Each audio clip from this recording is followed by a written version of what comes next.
All right, we're going to go ahead and get started. Thank you everyone for joining the fifth meeting of the Microplastics Monitoring Subcommittee of the California Water Quality Monitoring Council. It's been a little over a year since we've been running, and it's great to see everyone's faces. So as a reminder, and for those that have not joined the meeting, this is a community that is open to everyone. And we focus mostly on local issues, but we also cover globally relevant issues related to microplastics. My co-chairs are Dr. Monica Arienzo from the Desert Research Institute and Shelley Moore from the More Plastic Pollution Research Institute, who was not able to join us at this meeting today. In addition to providing a quarterly meeting with updates and entertaining guest speakers, we also have a platform for sharing information and resources with each other. You can check out this bit.ly link. This is take you to the Google Drive, but you'll be learning later today from Shelley Walther about the new Zotero library that we have to share with each other. We also have lots of resources code on GitHub. You can check it out. Just the Google Drive will take you to the landing point for everything at this point, though. And just to give you a little bit of update on drinking water, I know a lot of the folks that are tuning in are working for drinking water agencies or interested in what's going on. So I'll just start off with that, give a really brief update, and then we'll go to the rest of our agenda. We have Senate Bill 1422, which by now I'm sure just about everyone is familiar with. Require the State Water Board to define microplastics and then come up with a 4-year plan for monitoring, which we adopted back in September. So as part of this bill, we've completed some research. We adopted a regulatory definition of microplastics. We've developed some analytical methods for drinking water using Raman and FTIR, and we conducted a human and ecological health risk assessment. All of these research products have been published on our website and in special issues of journals. And in September, we adopted our 4-year plan for monitoring and reporting of microplastics in drinking water. Right now, we are in what's called the pilot phase that will wrap up a little bit later this year.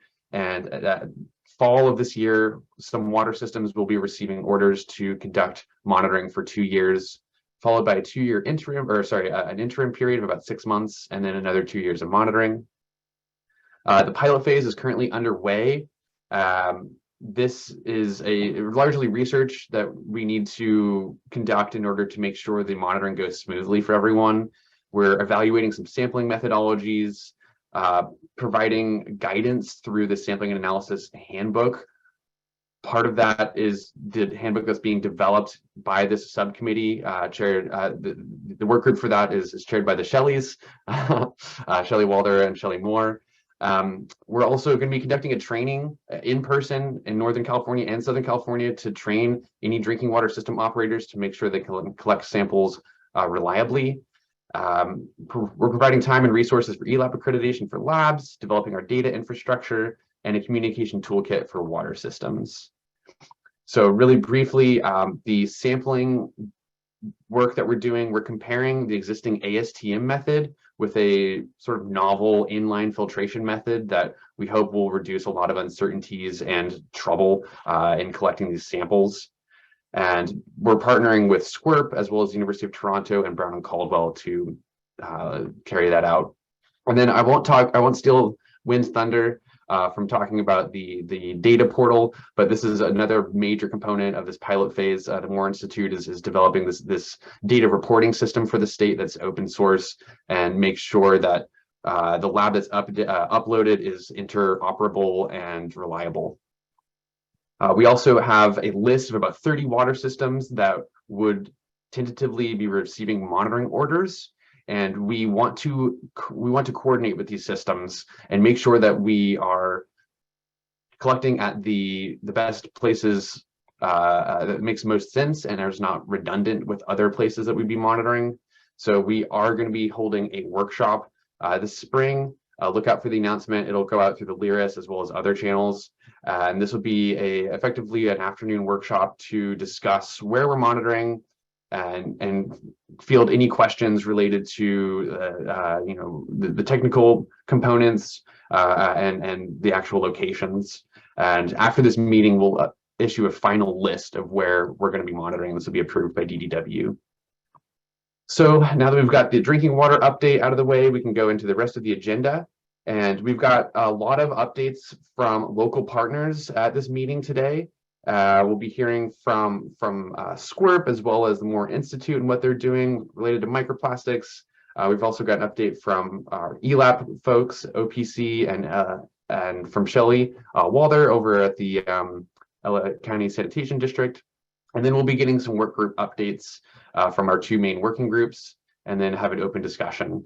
I don't anticipate that this meeting is going to take the 2 hours, as we just have shorter updates than usual, but we'll see. So without further ado, we'll pass it over to our first presenter, Leah Thornton-Hampton from SQURP, who'll be talking to us about the SQURP BITE program and then the TOMEX 2.0 workshop.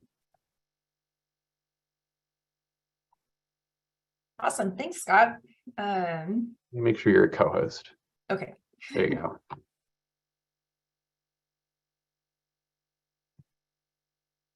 Share screen. All right, can everyone see my screen okay? Looks great. Maybe? Okay. Now? All good? Okay, cool. Thank you. Yeah, so for those of you that may or may not know me, maybe you've seen my name floating around everywhere. I'm Leah Thornton-Hampton. I'm a scientist here at Southern California Coastal Water Research Project, or SQURP for short. And I've been here about almost 3 years now, which is kind of hard to believe, working on microplastics. So I'm going to start off with a little bit of review of what we've been doing the past 2 years and how this is kind of launching us into these new projects like the BITE program and TOMEX 2.0. So I'm going to kind of start from the beginning, since I know that a lot of people are tuning in from outside of California, just to make sure that we're all on the same page. So to start, I'm going to really quickly go over some of our big recent milestones that kind of laid the foundation for all the work on microplastics that we're doing right now, which is the laboratory methods evaluation that we just completed and in the process of getting the rest of the manuscripts from that effort published, along with a health effects workshop. So Scott mentioned earlier in his presentation that there were 2 bills that came out in 2018 from the California State Senate. The Senate Bill 1422, which mandated that we needed to define microplastics, choose a method, and do preliminary monitoring for microplastics in drinking water. And then shortly thereafter, Senate Bill 1263 came out, which was basically saying that we need to figure out a plan to evaluate microplastic risk in the coastal environment. So with these 2 bills having been passed,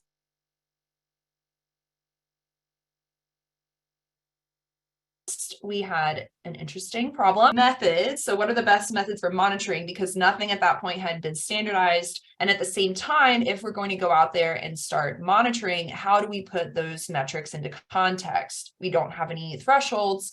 How much is too much? So at this point, it was kind of a chicken or the egg problem. And I'll start with the methods. So to address the lack of standardization on methods, SQURP coordinated a methods evaluation study where we evaluated methods to extract and quantify and characterize microplastics in 4 different matrices. Really the driver was the Senate Bill 1422. So our main focus was on drinking water, but we also included fish tissue, surface water, and sediment as well. And the difference between drinking water and surface water was basically that surface water had other stuff in it that would make it look like something you might pull up from a manta trawl, for example, or a grab sample from the ambient environment.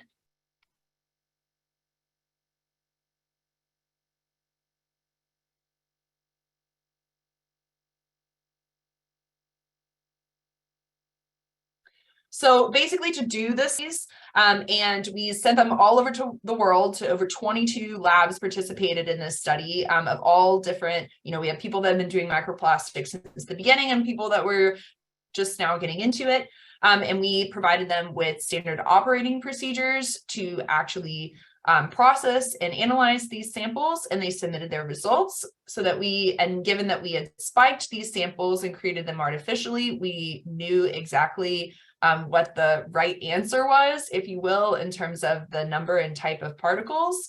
And the idea behind this project was that now we know something about method performance, and we can provide recommendations for monitoring in drinking water and these other matrices that we also know we'll be interested in down the road.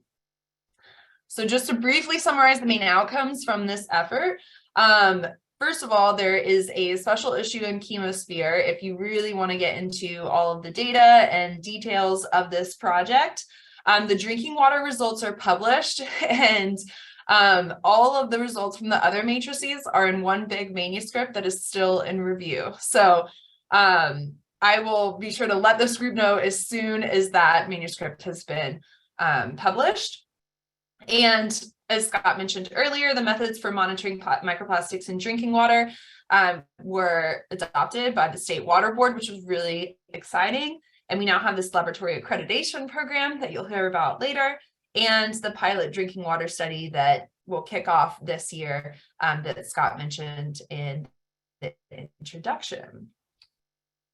So to kind of switch gears, that's kind of what has been happening on the method side and what we're wrapping up now. But what about the health effects side? So to address this side of the coin, we had a health effects workshop where we assembled the top experts across sectors, so government, academia, industry. And we began with a public webinar series in 2020, which if you are interested in watching that, it's on the SCORP website. And because this was during the height of the pandemic, we met remotely for over a year to work through this workshop. And we focused on both human health and aquatic organism health. So really going big with the different aspects of this that we were trying to tackle at the same time. So we had three main goals on both sides of this, which were to determine how microplastics negatively impact humans and aquatic organisms. So what are the effect mechanisms, for example? What are we most concerned about in terms of toxicological effects? The second was to prioritize the microplastic characteristics of greatest biological concern. So do we care most about shape, size, polymer composition, weathering, functional groups? What is it that's driving the toxicity that we might be seeing? And then finally, identifying health-based thresholds for microplastics. So on the human health effects side, just to summarize very briefly, if I can successfully, the basic upshot is that the mammalian toxicity data is very limited. This is changing, but especially at the time of this workshop, we were grabbing every mammalian related study that we possibly could, and we're working with what we had, but we were able to deduce that it's very likely that particle size is playing a key role in toxicity. And there is a consistent trend in health effects pointing to inflammation and oxidative stress. Because of the limitations in the amount of available data, we were able to derive a conservative screening level to inform monitoring, but it wasn't possible to do a full-blown health-based threshold. So we're really anxious to watch the field improve and get more of that data that we need for threshold development. But this is where we left off on the human health effects side of things. So on the aquatic organism side, again, just to very quickly summarize, there was a lot more data to work with. The issue was that some of it was not necessarily fit for purpose for what we were trying to do, but I'll get into that in a minute. But what we really found is that food dilution and oxidative stress and inflammation following translocation are really the most relevant effects based on the current evidence that we had at the time, back in 2020, 2021. Particle size, again, is likely to play a key role in toxicity. So for example, in something like translocation, it's really those smaller particles that are less than 100 microns that are probably the most likely ones to translocate into those other tissues. The really big thing that we were able to achieve as part of this workshop was a framework and analytical process from which to derive thresholds. But even though we were able to come up with numbers, it's really important to acknowledge that these thresholds are not perfect by any means, because, as I mentioned earlier, a lot of the available data that we had was not necessarily fit for purpose, specifically for threshold development. In particular, there was a real lack of dose response data, which is really what we need for our framework to work and to get really nice, reliable thresholds. But we have the framework and analytical process to do that. So now it's just a matter of getting that data to roll in. So the big outcomes from the health effects workshop was that we were able to help inform the OPC, the Ocean Protection Council's microplastic strategy, which was adopted early last year, which was really, really, really exciting, fulfilling one of those mandates of Senate Bill 1263. Another big outcome of this is that we have really specific research recommendations for how to fill those data gaps that we were finding as part of this process to improve hazard characterization and threshold development. And all of this is published in a special issue of Microplastics and Nanoplastics.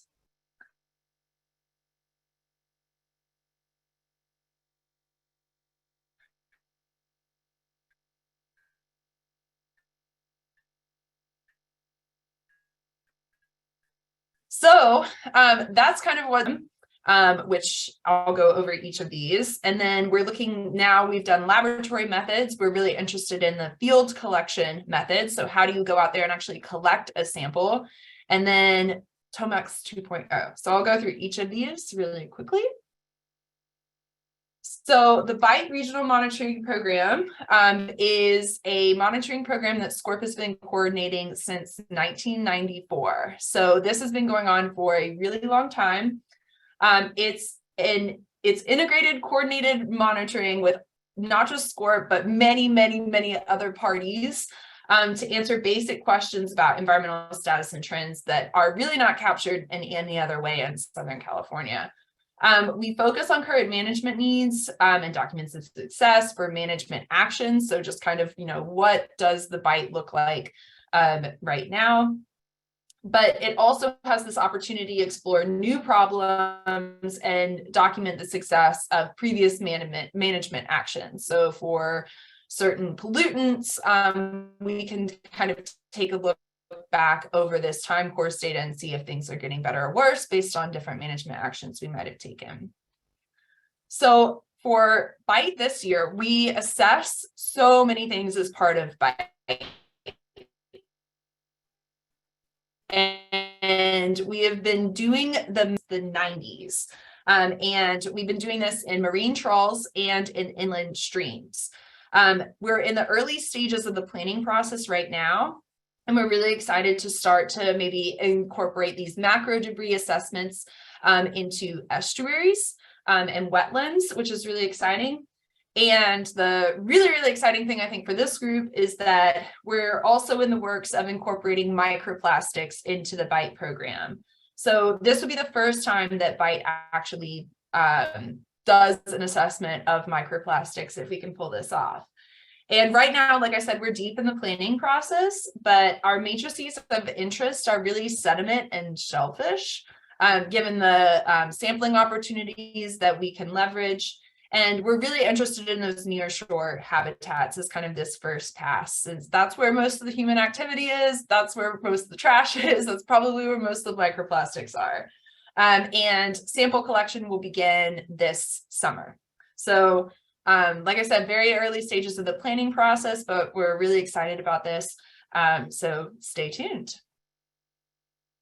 And then the next effort that is kind of in the works is an evaluation of field collection methods. So like I said before, we did the laboratory side of things. Now, if we're going to go out and we're going to start doing this large scale monitoring for microplastics in programs such as the BITE, we want to make sure that we're collecting our samples in a standardized way that's going to make sense for the type of information that we want to get. So at this point, I'm sure that many of you know that sample collection methods have not really been evaluated or standardized. And if you see here, this figure on the right, this is actually a paper that Scott led as part of the health effects workshop. And basically, Scott, you can jump in if I don't explain this super quickly or correctly, but basically what he did was he looked at the difference between the samples that were collected using a manta troll and the samples that were collected using grab samples. The grab samples were, intended to get those smaller particles and fibers that might slip through the manta troll net, and to try to correct and harmonize those two data sets. And really, what I want you to pay attention to is the bottom of this figure. That's all the alignments and corrections, and see that there's a huge amount of uncertainty when you try to correct for this between these two different sample collection methods. So this is just an example of why it's so important to standardize this, because we've been able to learn a lot from this really great study that was done in the Bay. So this is one of our next big efforts that we want to tackle. And in terms of the matrices that we're interested in, as part of this evaluation would be for ambient water. So this would include surface water and potentially the water column, sediment, biota, and stormwater. So this is going to be a massive project that we're really excited about. We're again in the early planning stages. And this would be funded by partially the OPC and the State Water Board. So really excited about this. And then the final thing that I want to share with you guys is the Toxicity of Microplastics Explorer. So if you haven't heard about the Toxicity of Microplastics Explorer, it's a database for microplastics toxicity with an accompanying our Shiny app. And it was created to support the Microplastics Health Effects Workshop. And it includes data all the way through essentially the end of 2020 for the most part, since that's when the Health Effects Workshop was going on. But this tool is really powerful, and it's such a great database that we really want to keep it alive.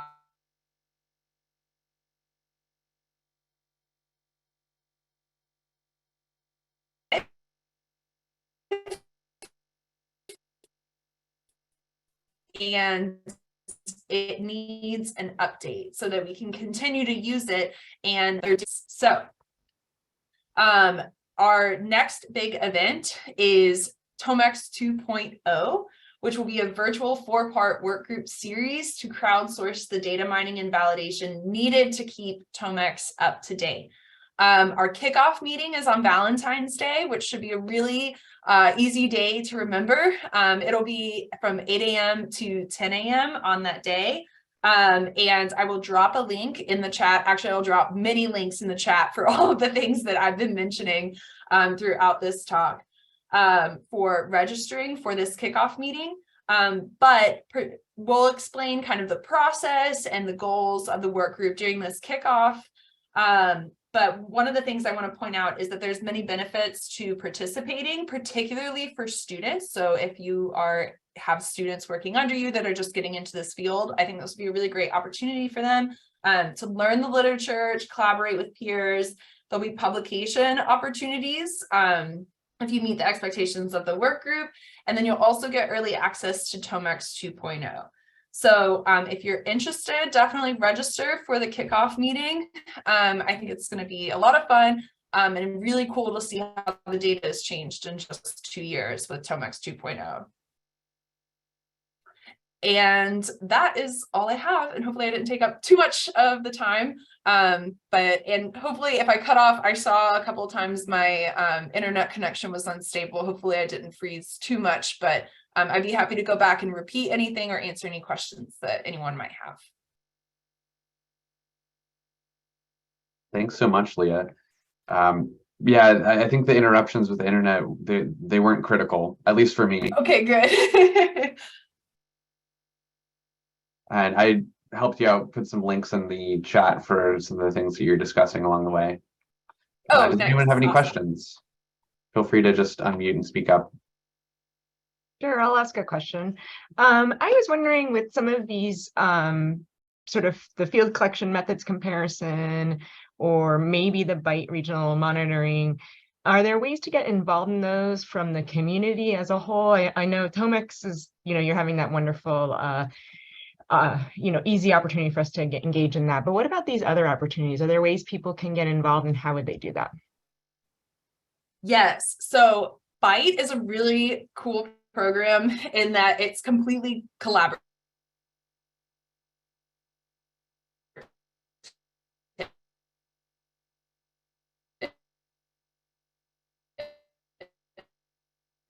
Oh no.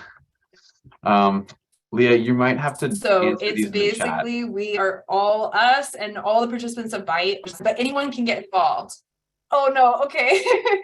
Yeah, we Email lost you for me. a good 15 seconds there. I would say If you if we could just continue to the Q&A in the chat. I think that's a great idea. Involved in BITE, Monica, email me. I would recommend possibly, Leah, you have some excellent information to share. Maybe you turn off your camera and see if that helps. Because Does that help? Yeah, you're coming through. Great suggestion. Want to repeat what you just said if we have time? Just Okay. Excellent.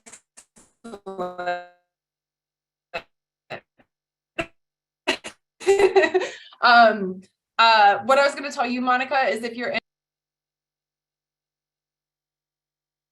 I think it cuts out every time you're about to say something super important. So let's just do it over in the chat. Okay.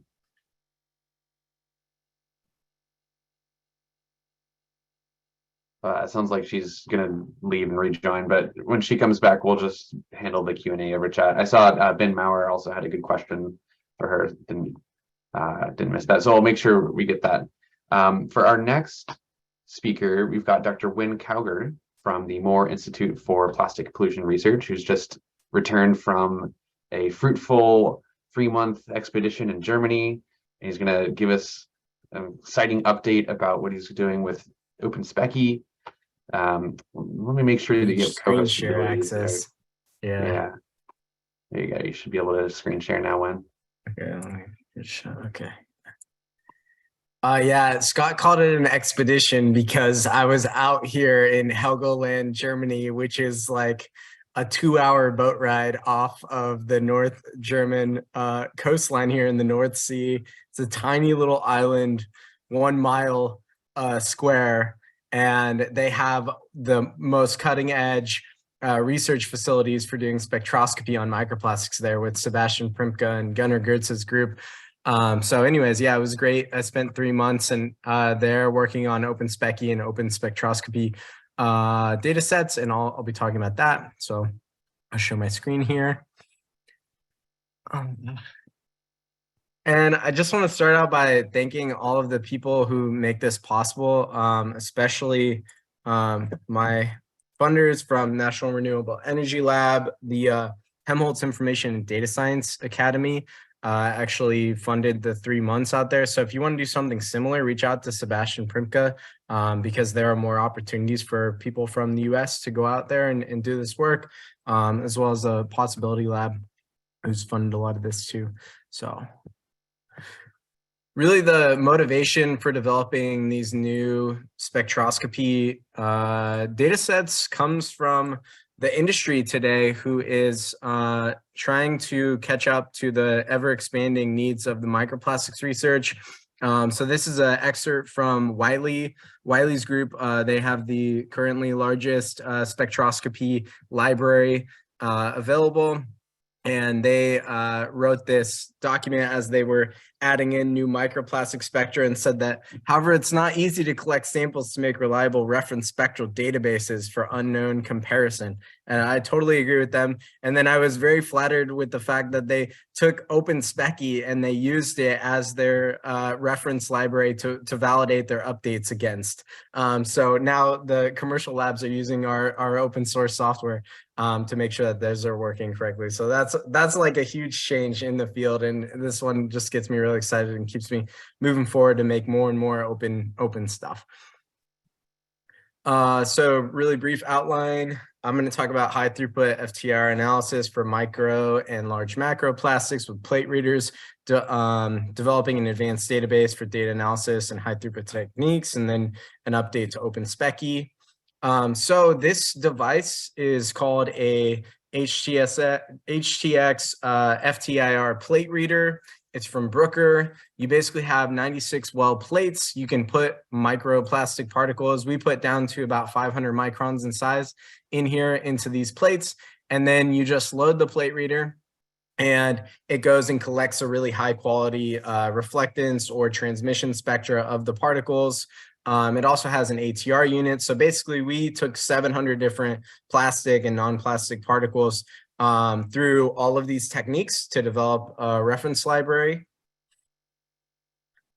And we tried to validate this spectra using OpenSpecky's out-of-the-box accuracy.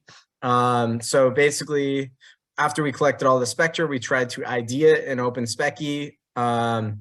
With ATR, we got about 50% accuracy, just out of the box, like not fine tuning anything, just taking the first hit. It's kind of like the worst case accuracy you could imagine. Then with reflectance, we see much lower, I mean, like a quarter of that. And with transmission, it's around the same. So what does this mean? This means that we really do have an issue with the current spectral libraries. And this isn't just OpenSpecky's problem. The vast majority of spectral libraries out there only have ATR spectra. And so you could expect that they are going to perform really well with ATR spectra and not very good with reflectance or transmission spectra. I hope that the work that we've done to collect this big database that we're going to share with everybody is going to get us to a place where the reflectance and transmission spectra are just as good as the ATR spectra, but we may still have even more work to do after this even.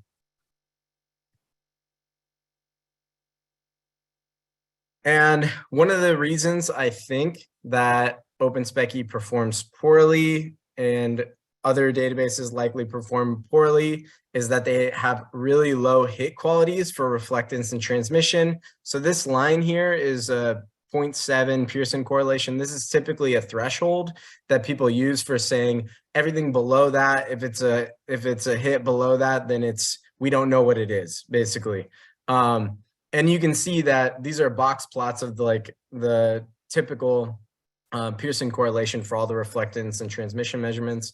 You see ATR is way up here for most of them, and then reflectance and transmission are way down here. So adding in these new reference spectra should really push those boxes up. And this is kind of shifting gears here a little bit. So this is another large database collection technique that we're developing at the Moore Institute. Where we've been taking FTIR hyperspectral maps with an array. So this is basically, you can see all these little particles here. I can't remember what, I think they're PET particles. And we can take a map of a bunch of PET particles, but then what we want is we want to extract just the spectra from the PET particles so that we can add them to a reference library. And we developed this new signal times noise thresholding technique where you can basically take the signal values, which is like the mean intensity, and then multiply that by the noise, which is like the standard deviation of all the intensities. And if you plot that in a histogram, you get the most magical histogram you could imagine. It's called a bimodal distribution. And whenever you see one of those, you know that you have two groups that you can separate using thresholding. So with this one, we can draw a line here, and then everything above that is a particle. Everything below that is the background. And what do we get? We get perfect or near perfect extraction of all of the pixels that have the particle spectra in them. And if you don't believe me, I can show you some examples of the background spectra versus the particle spectra that we extracted here. Just for an example, you can see really clearly these are actual particle spectra, whereas this has no signal. That's just a gold slide on the background. And what this means is that now with this technique, in 1 hour, we could create a reference database of 10,000 spectra, which is currently the size of any commercial spectral library that you would buy today. So it's a really big advance and pretty exciting. And I think collecting reference spectra in this way is really going to help speed up and improve analysis of hyperspectral maps, which is really the future of what we want to be doing with microplastics analysis. Okay, so let's take this, let's add on like one more layer to this. So when you have this like signal noise thresholding thing that can find all the particles, but what are the particles? So we've been developing this AI classification technique to try to ID the particles. But one of the issues with AI classification is that, at least the AIs that we're currently using, is that it IDs the background as different things. And so how do we overcome that? Well, we just kind of overlay the signal times noise thresholding with the AI classification. And basically we're able to know where the background is. And then we can ID all the particles using that by overlaying those two. So I think that's kind of where the future is going. And we are developing a new OpenSpec UI to integrate all of these nice advancements that we've made. Here in the new OpenSpec UI, you're going to have a map. So there's a particle here. It'll tell you how good the signal is, how good the hits are. You'll have a way that you can kind of query through and see some of the best top hits for every single pixel in the spectral map. And it's made with a new UI framework that's going to be a lot more robust into the future and going to speed up a lot of our web analysis. And then we're also making a software package for OpenSpec. Well, we have a software package already in our package, but we are advancing that package by developing these, what I'm calling monolithic functions, basically one function that does a bunch of things so that you can just kind of grab a Swiss Army knife of a function and say, I want to process my spectra, and here's the 10 things you might want to do to that. And you can just fine tune them all without having to like figure out how to patch everything together yourself. You can use this one function that links everything together in a good way. So that is being updated right now, and that's all I have currently. We're looking for collaborators on all of these projects. Always OpenSpec is an open source collaboration. We currently have about 20 collaborators around the world, but always looking for more folks who are interested in taking spectroscopy of microplastics to the next step. So thanks a lot. That's super exciting. Thanks so much, Wayne, for giving us that update. Does anyone have any questions about that? It's it might have been a deep dive for folks that are not in the laboratory using these sort of instruments. So I want to just provide like a little bit of background for those that are not doing spectroscopy on a daily basis or at all. Basically, if you're we've got a question from Teresa. Yeah, go ahead and unmute actually, but real quick. If you're running spectroscopy in your laboratory, typically you use either a commercial commercial database for spectra, or a database that you've created yourself. And usually neither of those are ideal. And the idea about OpenSpec is if everyone's going to be creating their own databases, we might as well be sharing them. And that's sort of what it's built off of. So yeah, Teresa, go ahead and unmute, ask your question. Hi, Scott. Yeah, this is Terry. Thanks for that clarification. And so my question is related to sharing the databases across different technologies. So if an FTIR or a high throughput FTIR or an LDIR or any other type of IR database is developed, is it applicable to all the different technologies? That's a really good question. I think so far what I've seen is that the mode of the spectral collection tends to be the most important thing for differences between the spectra. So for example, if I took an ATR spectrum and then you took an ATR spectrum on your device somewhere else, different manufacturer and everything, those spectra are pretty similar. But if I took an ATR spectrum and you took a high throughput map with a focal plane array, those spectra would be quite different. So I think that we at least need to collect reference data with different spectral collection modes in mind, but I don't think we necessarily need to collect them on every single device out there. With that said, LDIR, I don't know a ton about it, honestly. We may need to collect a special reference database just for that. That mode could be very different. I know that the way that the light hits the particle is very different than with the other measurement techniques. So it's worth looking into. Thank you for the explanation. I think it's going to be something that we can look into later to do some type of comparison to see how applicable it is from technology to technology. Yeah. I would be really interested in collaborating on that too. And all this data is going to be open. And if you want to use it, tomorrow, I would share it with you. So. Yeah, it's going to be a while. Thank you. Yeah. Before we're ready. Thanks. Okay. Yeah, Violet. Yeah, thanks, Wynn. This is awesome, really awesome update. It's so exciting to see how much you've accomplished in such a little time. My question to you is, I think we talked about this at some point in the past, but I can't remember where we're at.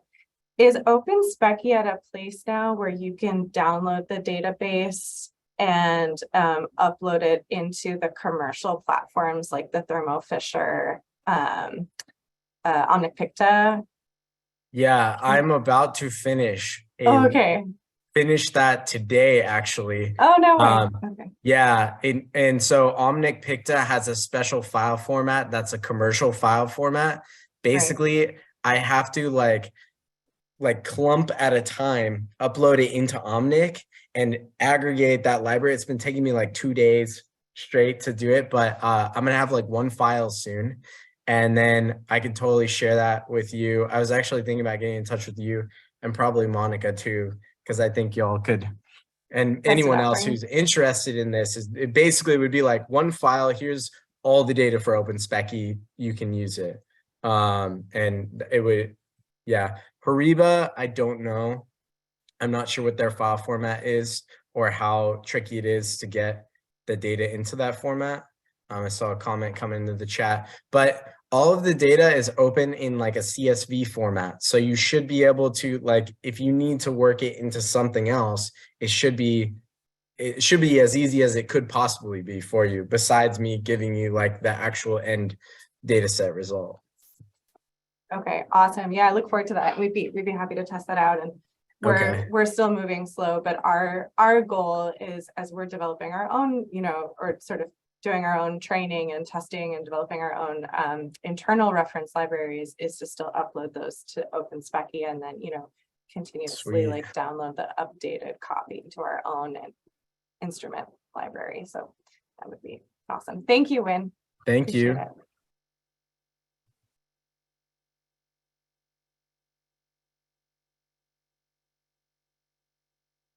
All right, it doesn't look like we have any other questions, but as always, feel free to ask them in the chat for moving forward. So we're going to move on to our next presenter, which is Christopher Hand from the State Water Resources Control Board's Environmental Laboratory Accreditation Program, also known as ELAP. And as I mentioned before, ELAP is providing accreditation for microplastics in drinking water. And Chris is just going to give you a little bit of an overview of how that might work for folks that are unfamiliar or just want to learn a little bit more. Yeah, thanks, Scott. I don't have any fancy slides, and I also have been having connection issues on and off all morning. So if I'm stuttering or anything, please let me know. I'll switch off the camera to hopefully save some bandwidth. But for those who are unaware, I am Christopher Hand. I'm part of the Environmental Laboratory Accreditation Program here at the State Water Board. We offer accreditation services to 20 different agencies and a whole host of other water board programs for a variety of matrices, from drinking water to the weirdest goop sludge for hazardous wastes. We offer microplastics. We have the two methods that were talked about and developed at SWRP. Those are using Raman and FTIR. We slot them into our process as much as we possibly can. So part of the requirements are the laboratory's got to submit an application package to ELAP to obtain that accreditation. One of those components is an on-site assessment where an assessor reviews the laboratory's procedures against that one of those two reference methods. We have some interest in from laboratories in California, as well as outside of California. For those folks that are in California, it's a little bit easier. ELAP is the primary accreditation body.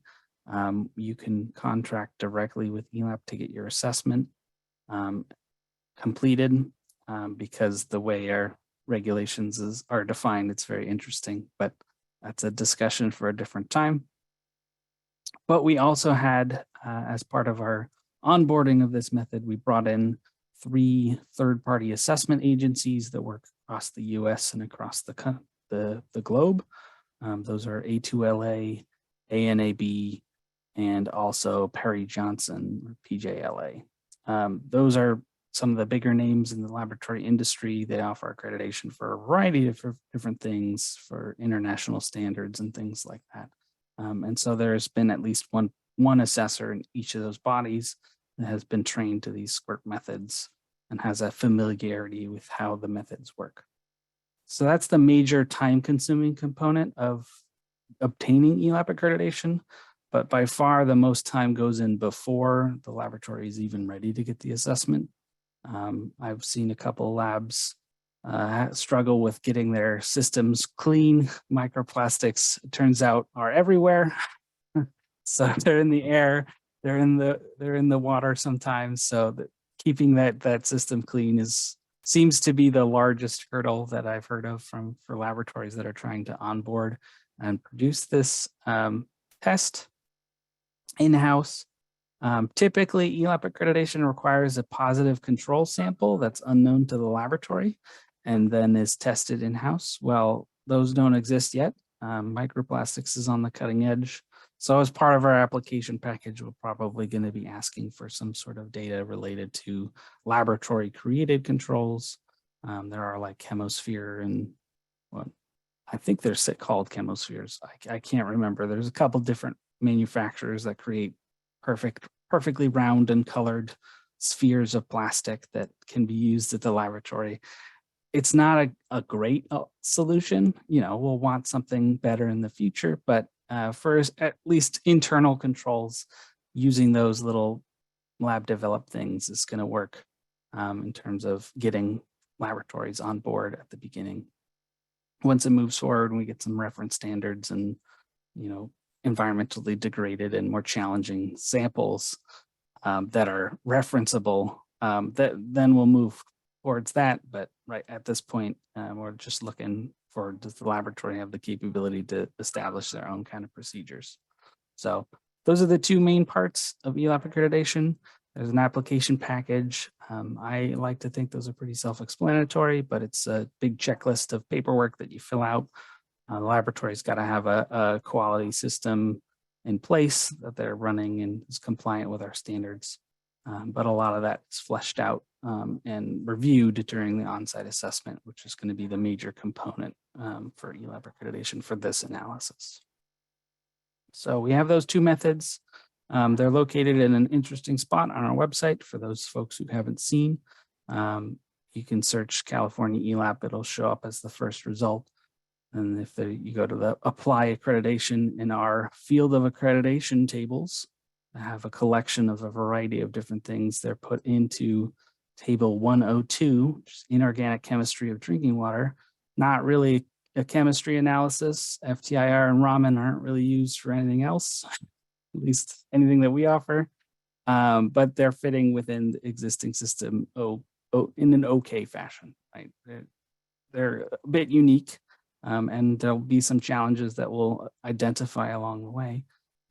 But for now, that's where they're going to reside. We're also open to any questions. If anyone's got any questions to us, our general email box is elapca@waterboards.ca.gov. You can email them. They'll usually route the message to me. You can also email me directly, christopher.hand@waterboards.ca.gov. If you've got any specific questions for microplastics and how accreditation would fit into that bucket. But happy to take any questions here now. But other than that, that's all I have for an update.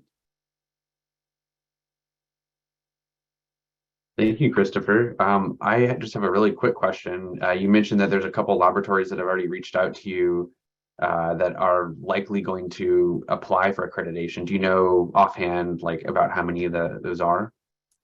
I've heard from 3 myself. Okay.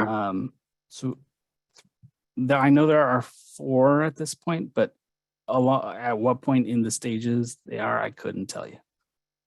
You know, there's a lot of work that goes to setting up that laboratory ahead of time, and that is what we're finding out is the largest hurdle at this point. So it's not that unusual, you know, if you're bringing on any other specialty equipment like PFAS and things like that. There's a steep learning curve with those too.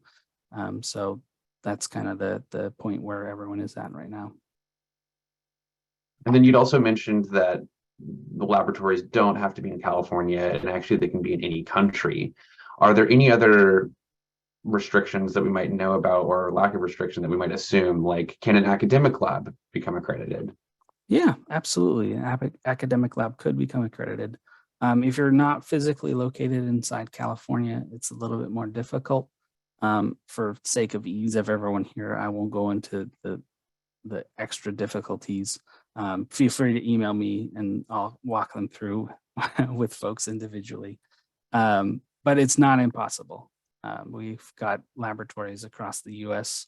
We have laboratories in Canada, and there was one in a different place, and I don't recall where it is off the top of my head, but we got laboratories all over the United States for sure. And then if I was looking for a laboratory to do microplastics analysis, is there a way through ELAP that I can search for that? Not at the moment, because there aren't any. Once we get some laboratories that are here, my suspicion is the Division of Drinking Water is going to be posting a specific list, similar to how the list is posted for PFAS analysis at the moment. You know, the top hot topic will have a separate list, so it's more easily searchable for folks needing that analysis done. So, very good. Does anyone else have any questions? Hi, Scott, it's Terry again. Yeah, I do have a couple of questions. Chris, thank you for your information. Metropolitan Laboratories just recently had our main compliance laboratory audited. We had the first under TNI under the new regulations. It was a lot of work, man. It was a lot of work. But anyway, the third-party assessor was very helpful. Curious about, and this is a question, so I have a few questions. The first one is, do you have a checklist for the laboratory audit for the 2 methods? I'll have to get back to you on that. We have a checklist based on old methods, and I can't, the previous version, which is a few things that got tweaked between version 1.0 and 1.1, which is the one we're offering. And I'll have to double check and get back to you on if that is updated at this point. Okay, good. And regarding, you know, it's laboratory contamination and sample contamination. You know, microplastics are in the air. So yeah, we do get sample contamination during processing and analysis.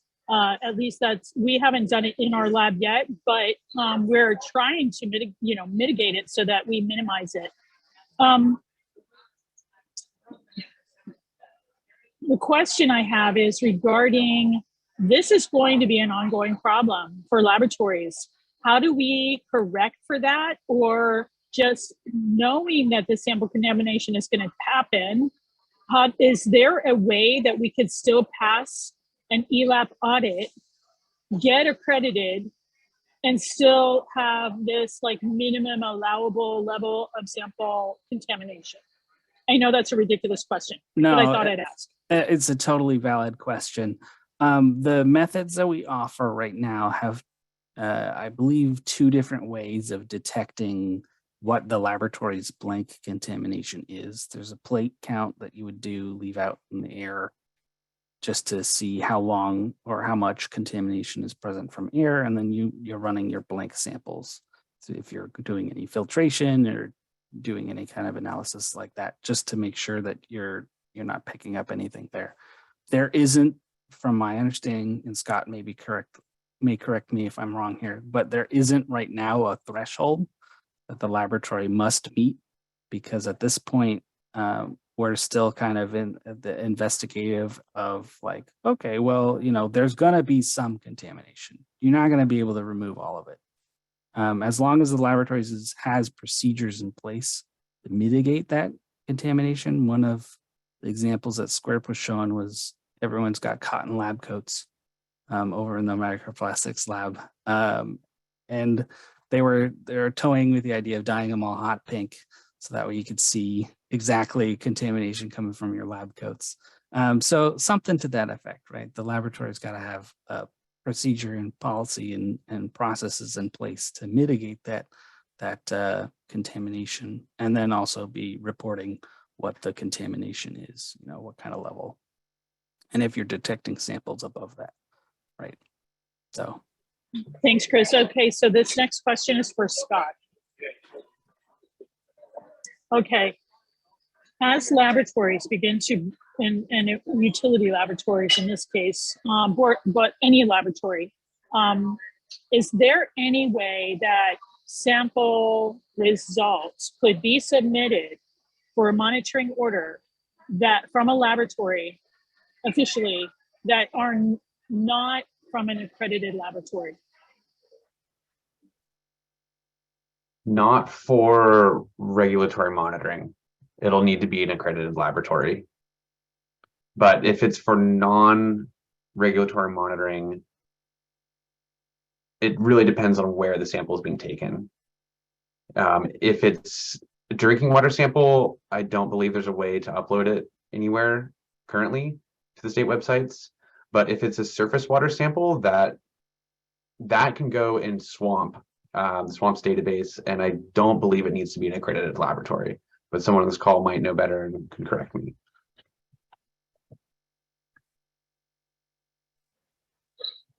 Okay, so then the clarification next would be, are monitoring orders regulatory compliance?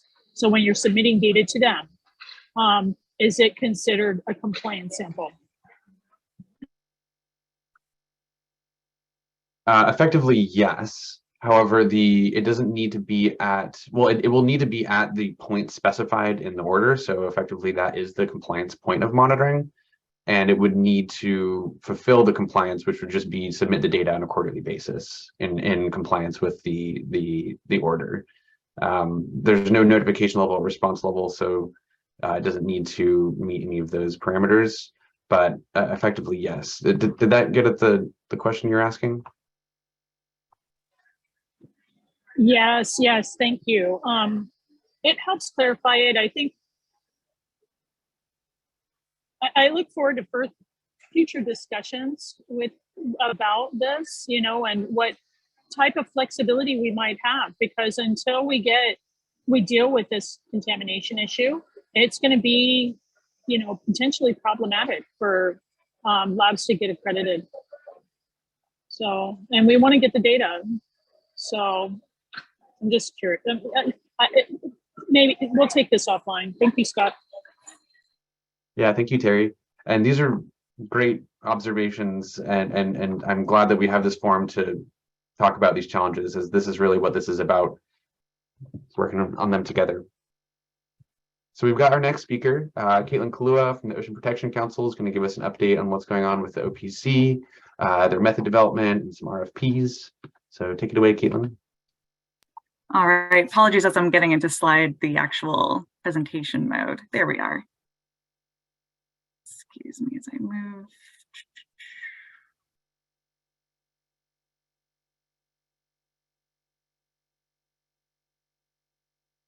Okay, apologies. I've got multiple things happening on my screen. Are you in presentation mode? We're seeing the non-presentation mode.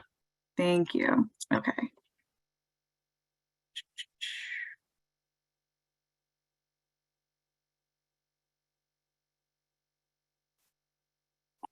I apologize. I've gotten used to Teams. And what are you seeing at this stage? Okay. Same thing. Okay, apologies. Oh, there we go. All right, well, we're gonna move on. So just a brief update for everyone. My name is Caitlin Kalua. I'm the Water Quality Program Manager with the California Ocean Protection Council, which OPC, the California Ocean Protection Council, is a cabinet level state policy body within the cabinet, within the California Natural Resources Agency, and is generally guided by its strategic plan to protect California's coast and ocean.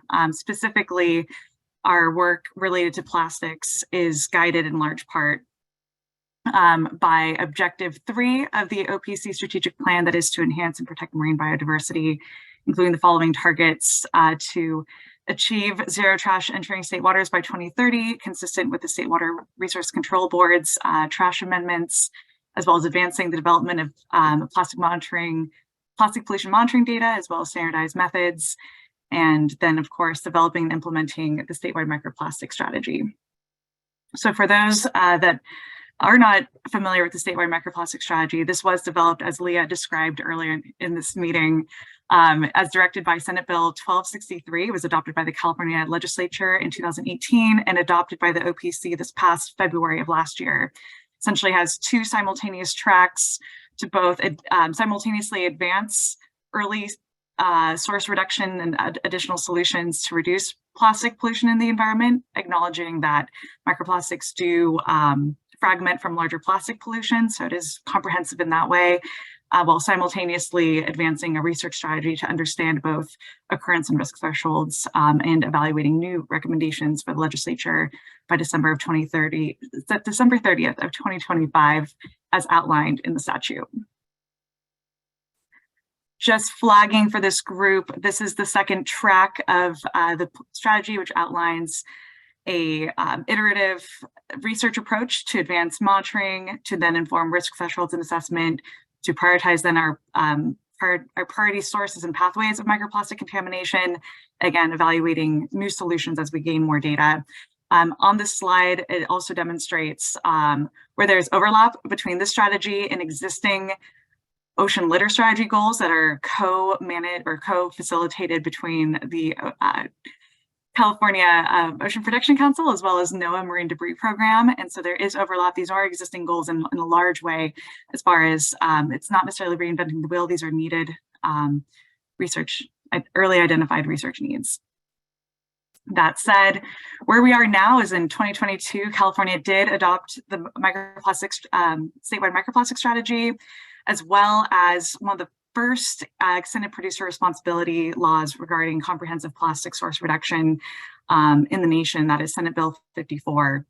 And the strategy does include a series of interim targets and deadlines between 2022 and December 30th of 2025, that is by 2026, to standardize microplastics monitoring methods, to initiate a pilot monitoring program, to investigate sources and pathways, as well as update the risk assessment framework as additional data and thresholds are better refined.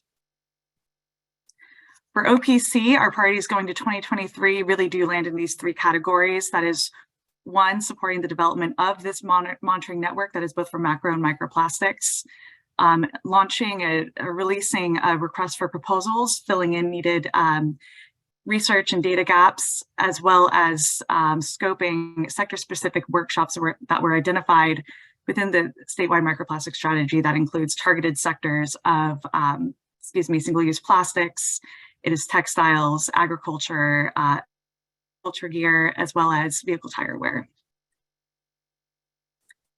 And for today's update is OPC does have its next meeting is January 24th, 2023. On the agenda is agenda item number 7. This is what I'm considering a plastics package. One is the approval of funding to release this competitive call for microplastics research.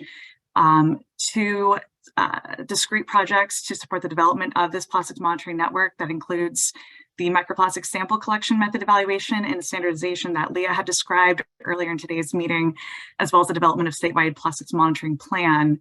And then the third is more on the source reduction macro debris, but then to support implementation of the Los Angeles County single-use plastics ordinance. Let's see, so, excuse me. And so for the purposes of today, I do want to share that OPC in partnership with California Sea Grant has developed a research call focusing on largely two separate research calls within the same solicitation. More information on this will be released tomorrow in a staff recommendation on the OPC agenda. So I will, after this presentation, include a link to our listserv so that those that are not receiving OPC updates will be notified when the agenda is posted. The schedule is for tomorrow, and so there'll be more information.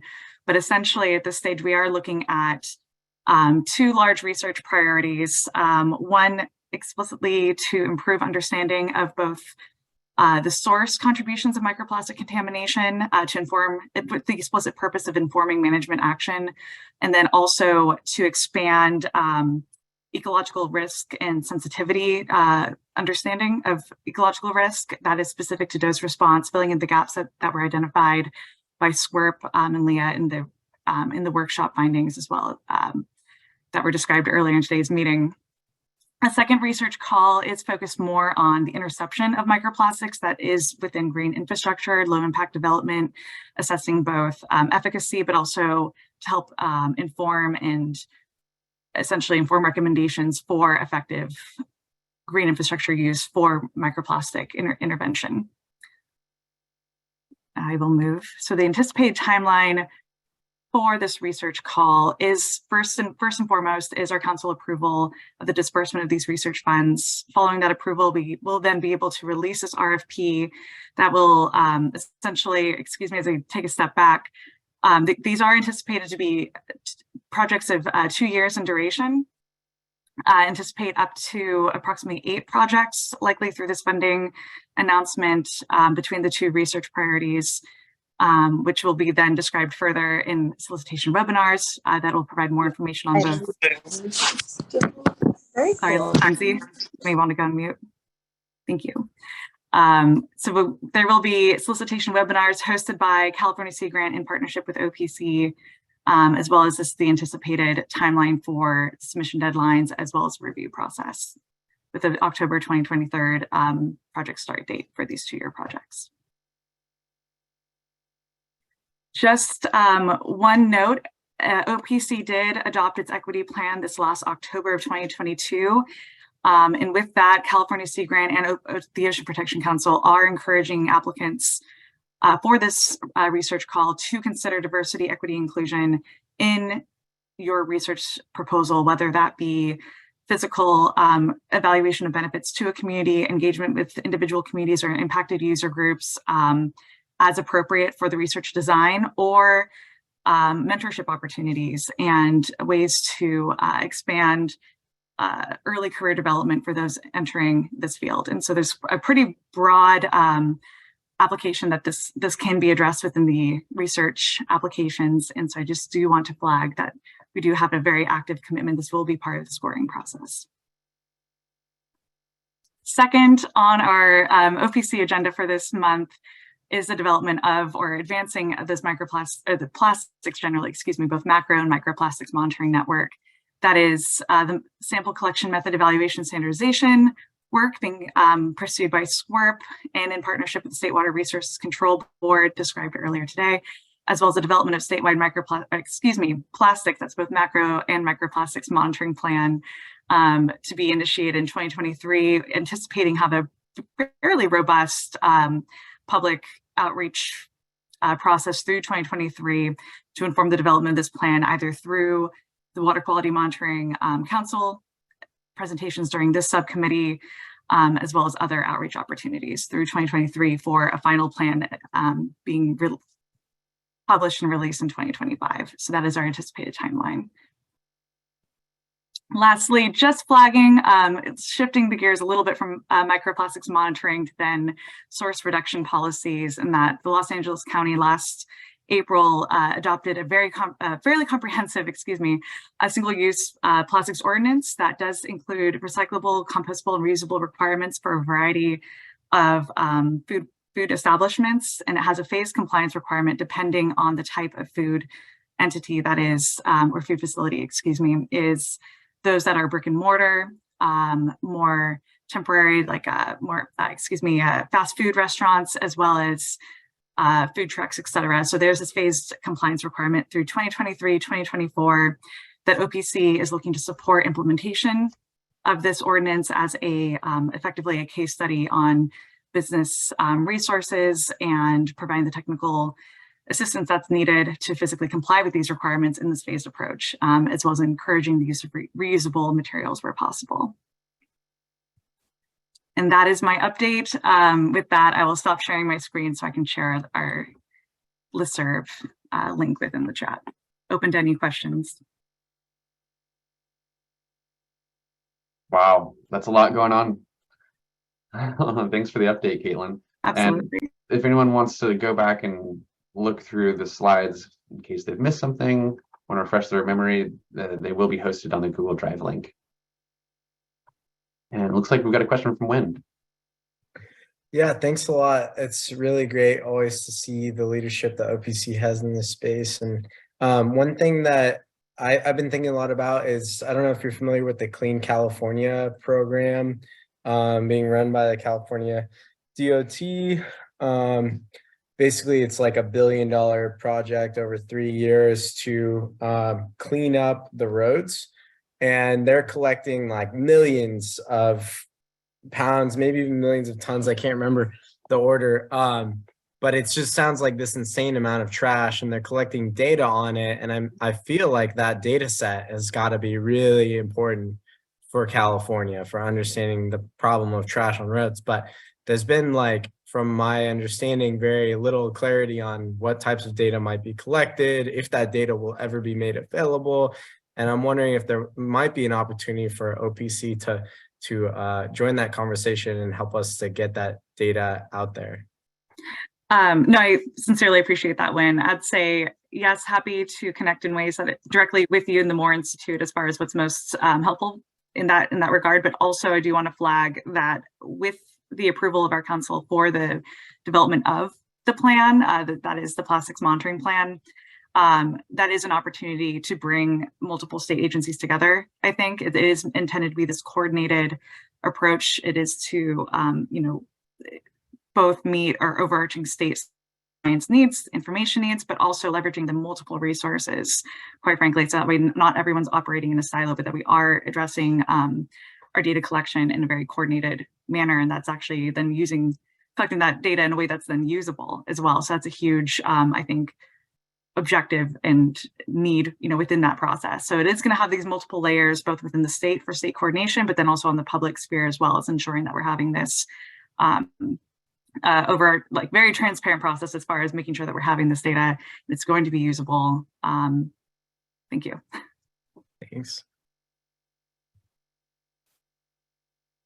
As well as the data management component, I need to flag that for you, Wayne.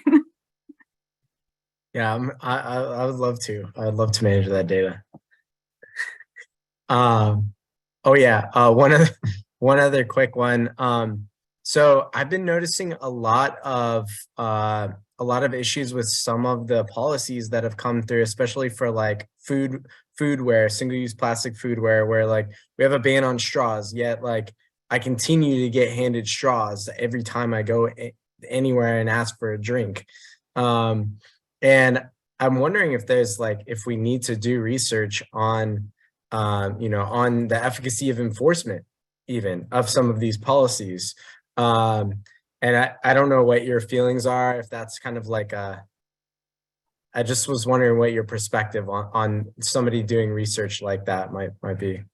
That's a great question. And I think it's extremely on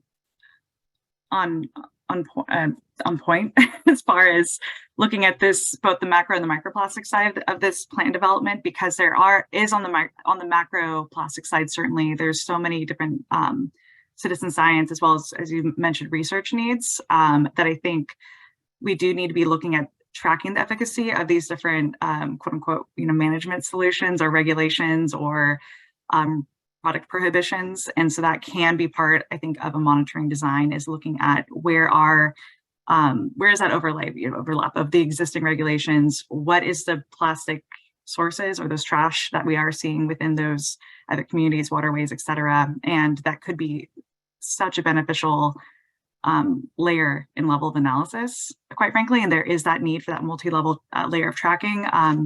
Taking a step back, a large motivation for OPC to be pursuing this network is not only with the statewide microplastic strategy, but really bring it to our council this month so we can initiate this work, is the adoption of Senate Bill 54 last summer.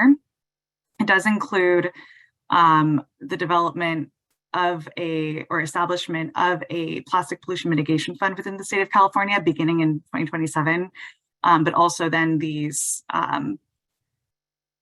requirements for single-use plastics, to essentially be phased out, recyclable, compostable, et cetera. And you are going to need to be able to track the efficacy and, quite frankly, as you said, the compliance component of that statewide. And so in order to do that, we need baseline data. And so we can't wait until 2027, to start that work. So that's why we want to start it this year. And that's why, again, this is on our agenda for January 24th. Sweet, thank you.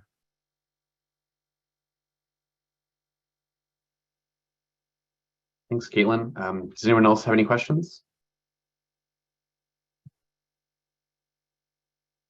Alrighty, hearing none, we're gonna switch gears a little bit and go to our work groups. And our first work group that we're gonna hear from is the Sampling and Analytical Methods Playbook from Shelley Walder. I'm just grouping in the shared Zotero library agenda item in there for those that are confused. So take it away, Shelley. Thanks, Scott. And I'm going to go ahead and share my screen. And like you said, I think I'm going to just, in the interest of time, just kind of group both of those items that are on the agenda together into one presentation. And I think that'll just help with the flow. I'm going to share my screen. Let's see. There we go.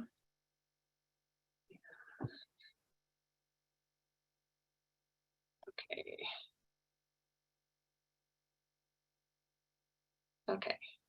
Can everyone see this in presentation mode? Looks good. Great.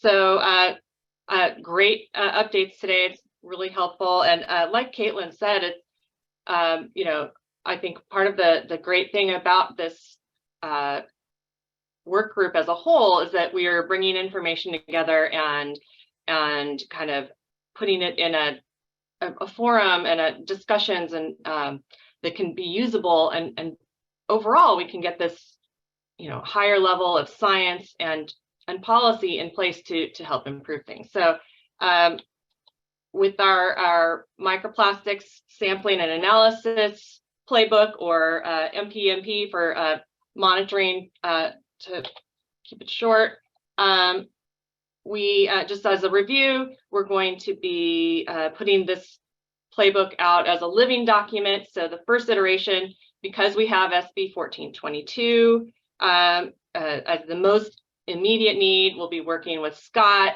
and others to make sure that it's meeting their needs, and also just touching in on all of the developments that will be happening this year with sampling and lots of different avenues. And so one part of this is making sure that we're all kind of have access to the information and that we're able to share it in a very kind of efficient and fluent way. So we have some open source libraries that are now available, and the way that for those of you who aren't familiar with Zotero, it's a free platform. You can go to zotero.org and you can search for different libraries or start your own. The trick is the first 300, if you're storing your literature in the database along with your citation, and all you have to do is you can get a browser add-on, and you just basically click a button and it profiles and saves the information all in your database. if you're saving the actual paper, the PDF, it can increase your storage size to the point where if you're amassing thousands and thousands of papers, you're going to run over your 300 megabyte limit, and which happened to me, within a year of getting Zotero. And so when that happens, you can't sync between different devices and the web beyond that 300 megabytes. And so you can still continue to store, but your devices won't sync. So now we have kind of I'll say, just call it unlimited storage. And so we can add new libraries and share amongst that. Now, the thing with Zotero is that you, if you want to provide the actual paper, it has to be a closed group versus an open group. And so that means right now I have 2 libraries set up for our work groups, one for the consumer messaging and one for the microplastics monitoring playbook. And because we want to provide the papers, they're set as closed work groups where you'd have to kind of request to be in, and then you'd have access to all of the papers as well as the ability to cite and add information to the library. And the other option is to we could either mirror this or have a separate thing if someone wanted to maintain that of, purely open where you didn't have to request to be in it, where it would just have the citations but no actual papers. So those are some options.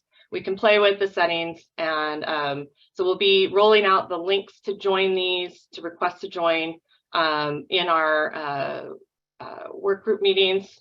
And it's very exciting to be able to share this because it'll help us when we're putting together our efforts to standardize everything. We'll have a lot of citations, and this will help with management of that, and also just efficient collection. You can literally push a button and it's in your database. So and this will be available wherever you have web browser, or you can have the desktop version and sync it to that. So it should help everyone. And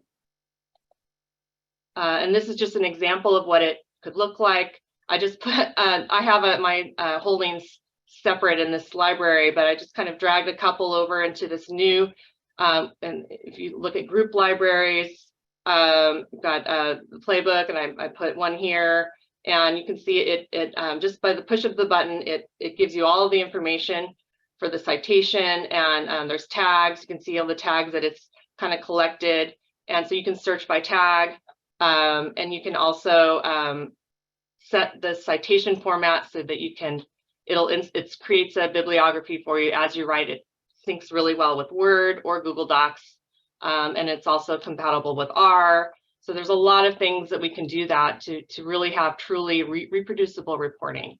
So that's something that we've been really wanting, and I think it'll really help kind of bring our effort to the next level.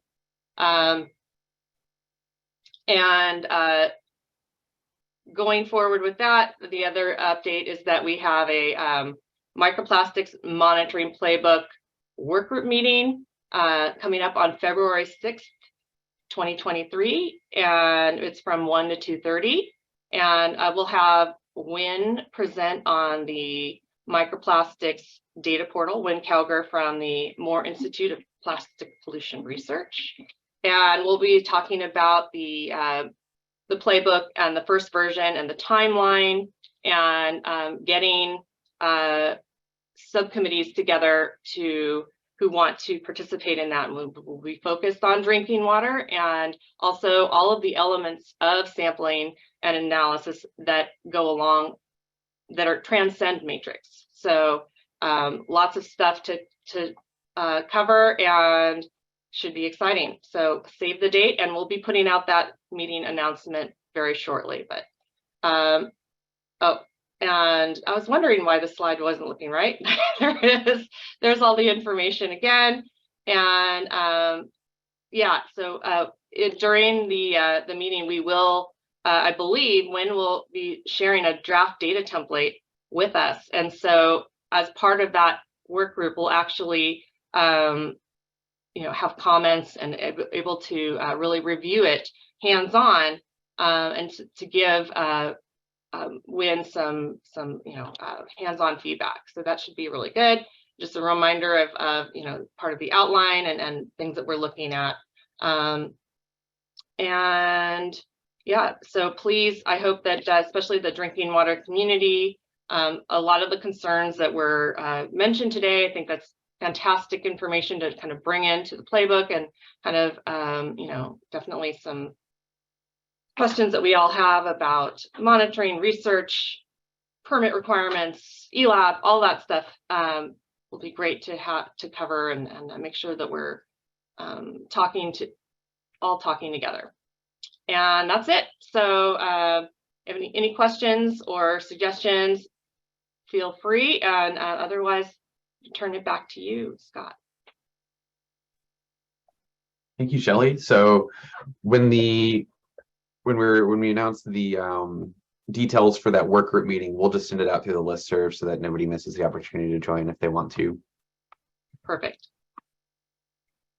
Does anyone have any questions for Shelley about the Zotero libraries or about the playbook work group?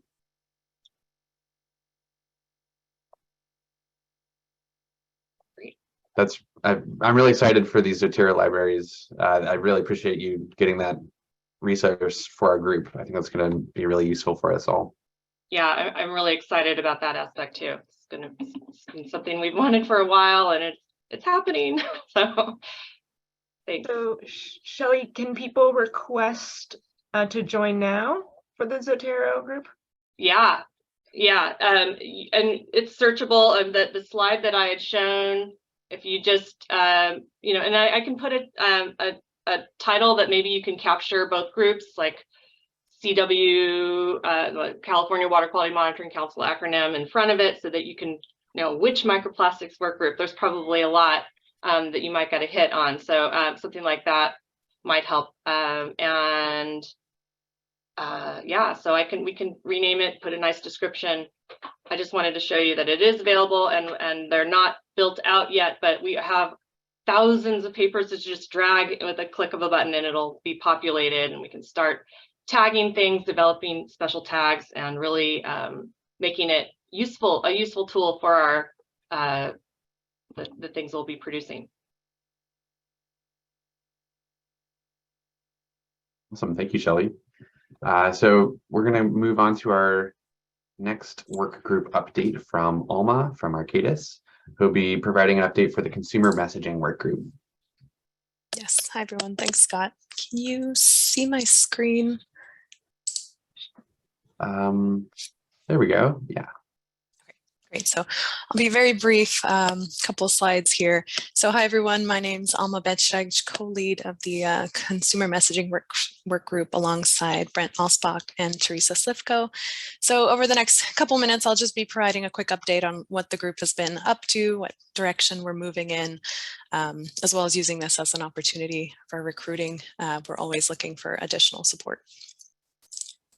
So I did want to start off with a quick refresher of what the consumer messaging work group's goals are, particularly for folks who might not have been with us at the larger group meeting back in September, and then go into discussing our approach to tackling some of those goals, as well as highlighting specific areas that we're looking for help on. So the first goal is to develop language for utilities to use in consumer confidence reports, which is particularly relevant for California, where utilities will be sampling, and potentially other states as well around the country that'll either sample voluntarily or by decree. The second of the two-pronged goals is to develop additional context for utility reference, supplemental information that might be useful for utilities to include in their CCR if they choose to do that, and just really create a foundation, a resource that utilities can use in preparation to fulfill some of these CCR language needs. So I will jump into here quickly just our approach to those aforementioned goals. So at our last meeting, we talked about developing a series of topical paragraphs as options for CCR inclusion, and those paragraphs will be very brief, not more than roughly 80 words, avoiding demonstrative statements, and using accessible and clear language. And the topic areas around which those paragraphs will be developed are listed here. So sources, where do microplastics come from? What is their origin? Occurrence in water supplies, treatment, how effective are various treatments, conventional or otherwise, at removing or reducing microplastic concentrations, health effects, management, the we hear you, what are we doing about it type language, and finally, a paragraph summarizing the California State Monitoring Program. So for the health effects language, that would be an alternative. The vision is for it to be an alternative to the state-generated language, which we see presented here on the slide, although likely similar in scope and length. So currently we have openings in all 6 areas for volunteers. The green highlighted boxes here are already assigned, and then we're looking, the pink boxes, we're looking for volunteers to step up and work in groups of 2 with the consumer messaging work group to put those draft language paragraphs, those draft paragraphs together, and then share them again with the team and get feedback, refine those, and have those really ready for utilities to use. And of course, these teams can be expanded to more than 2 based on what driven by folks' interests.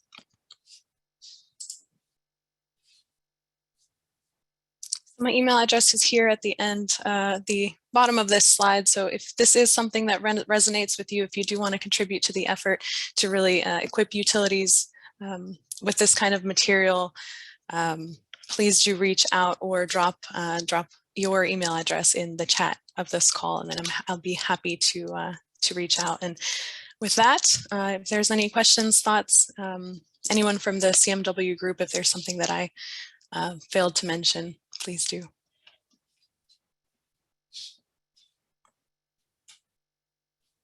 Thanks, Alma.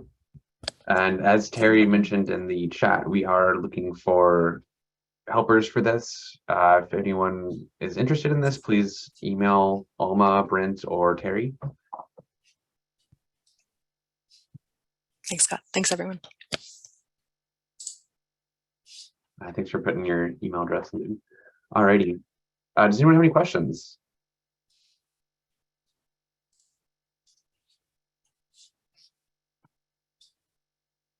Well, hearing none.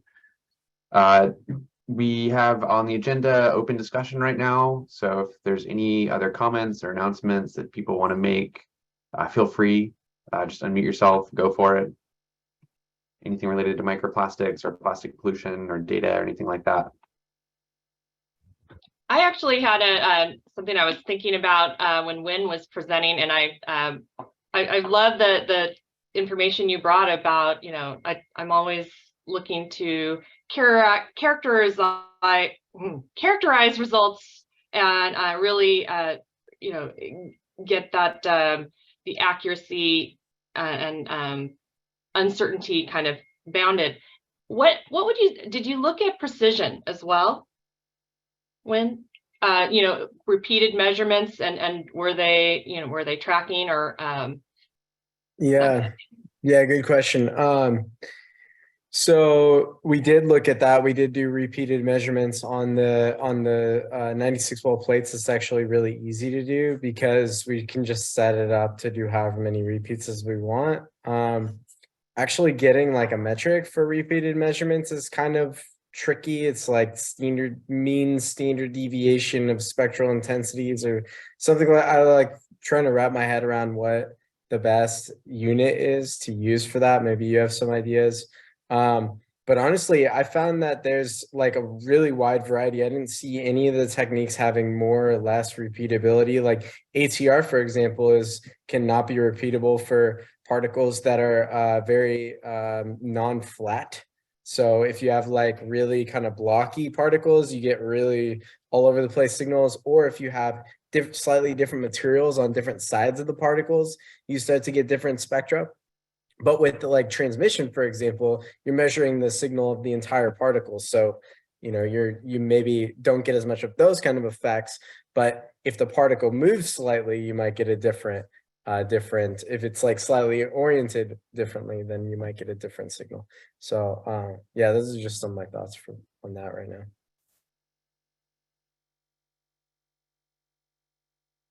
Sorry, I'm going to drop the precision paper in our new Zotero library. So I'll share that with you. There's a precision estimate paper that California's Department of Health, Jeff Wagner and Bill Robertson and Harry Allen co-authored, looking at a lot of different methods and repeated measurements and looking at the precision estimates. And the take home is that one scan is not very precise, and so you have to do multiple scans, get that precision estimate, which they explain how to get. Then after that, you don't have to do it 6 or 7 times. You can do it just twice, as long as you're using the same instrument, same technician, that kind of thing. And I'll just, Jack has his hand up. Maybe we can move over to Jack. Yeah, thank you. I just want to say hello, everybody. My name is Jack Steinman. I work with the County of San Mateo in the Office of Sustainability. And one of the projects that the county is tasked with, and really all jurisdictions across the state, is procuring and applying real massive amounts of compost each year. So I just became aware of this group, so I'm a little disconnected, but I would love to hear if anyone has resources to measure microplastics in compost, or ideas around that. So I'm just throwing that out there. If folks have resources they'd like to share, I would be happy to receive them. I'll put my email in the chat. Hey, Jack, I'll gladly get in contact with you. I'm actually at work, just funded a new study looking at biosolids, the biosolids treatment train, including compost. My agency will be participating in it. I'm kind of in charge of the methods. So, and it's going to be big. And right now we have the statewide POTW study funded by the Ocean Protection Council. They are looking at biosolids, which would be similar method for compost. So it's some really exciting work on that. So let's connect and put all those thoughts together. Something I'm working on too. That'd be excellent. Thank you, Shelley.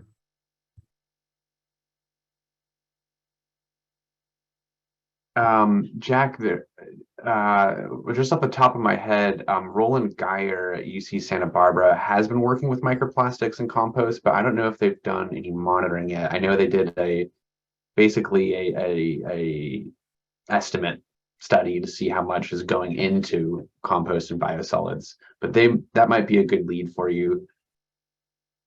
And then I think Wynn has been working with some people that have been doing that too. Yeah, our group is really interested in looking at microplastics in compost. Actually, our founder, Charles Moore, also founded an organic garden group, and they do a ton of composting and are very concerned about microplastics in their compost. So we've been trying to get some projects off the ground with that, and yeah, we'd be interested in collaborating on stuff related to that. Sounds like we need a subgroup of the microplastics monitoring playbook group could focus on matrices or topics of interest, and that would definitely be a big one.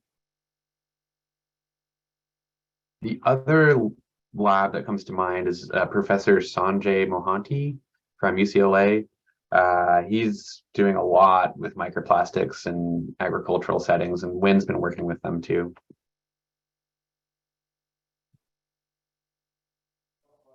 Yeah, the University of Pacific lab is the one that's doing the analyses for the statewide POTW microplastics study for the biosolids. So they're using the ASTM pyrolysis GCMS method. And so I'm looking forward to hearing more about that specifically for biosolids and compost. Hi everyone, I'm Julia from Eurofins in Australia, and we've also sort of ventured into biosolids and had a couple of biochars. And currently we're actually working with the EPA in New South Wales to do a study. Obviously they want to regulate PFAS in biosolids. So they had a thought on tagging on microplastics too. So it's definitely a hot topic here in Australia too. And we do have a couple of samples. It's not our bulk samples we do get, but we do, did get some last year. Thanks, Julia, and it's great to hear from all the way in Australia. Yeah. Yes, thank you all. I've been Googling all these recommendations, so I think that'll be a good start. And I may be reaching out to some of you too. Thank you. Yeah, really appreciate you coming to the meeting, Jack, and for asking that question. Let us know how it goes. I will do. One comment. Hi, Charles Moore. Thanks for the mention about the composting and community gardens.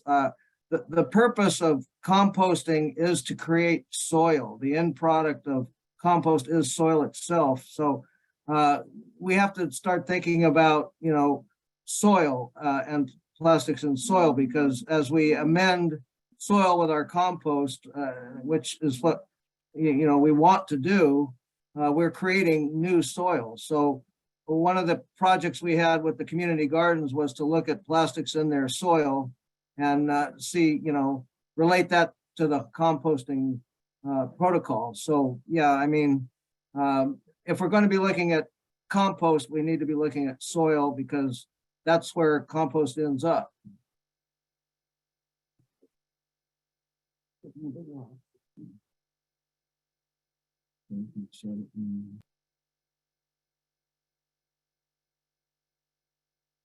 Does anyone else have anything about compost or biosolids, ag, before we switch topics?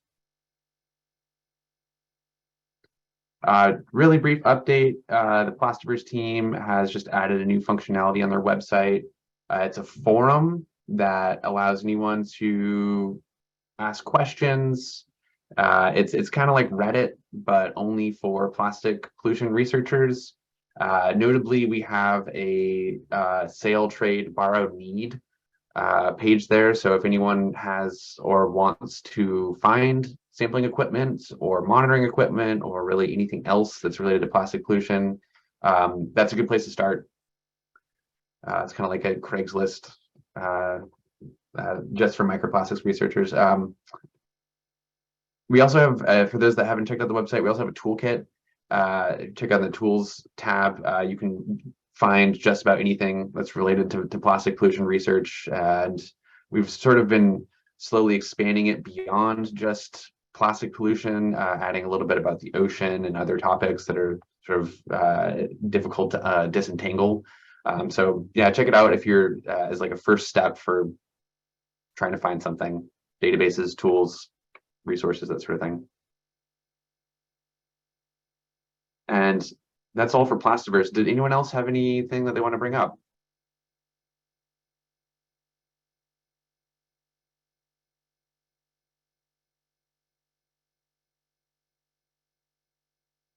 Alrighty, well, we will give you all 14 minutes left, or back to your day. Shelley, did you want to say something? Oh, I was just, do we have something on the books already for the next meeting, or are we, is that something that we have yet to finalize? We have yet to set the date for the next meeting, but if you have a suggested topic or speaker, I'd love to hear that. Definitely. It's nothing new, but I want to, it's stuff that we've talked, the leadership has talked about already, and I just, to invite them, I just want to get a date, some dates in mind so that I can solidify that. We will solidify the date by the end of this week. Sounds good. Awesome, thank you everyone. And if Shelley and Monica and Alma could just hang around, that'd be great.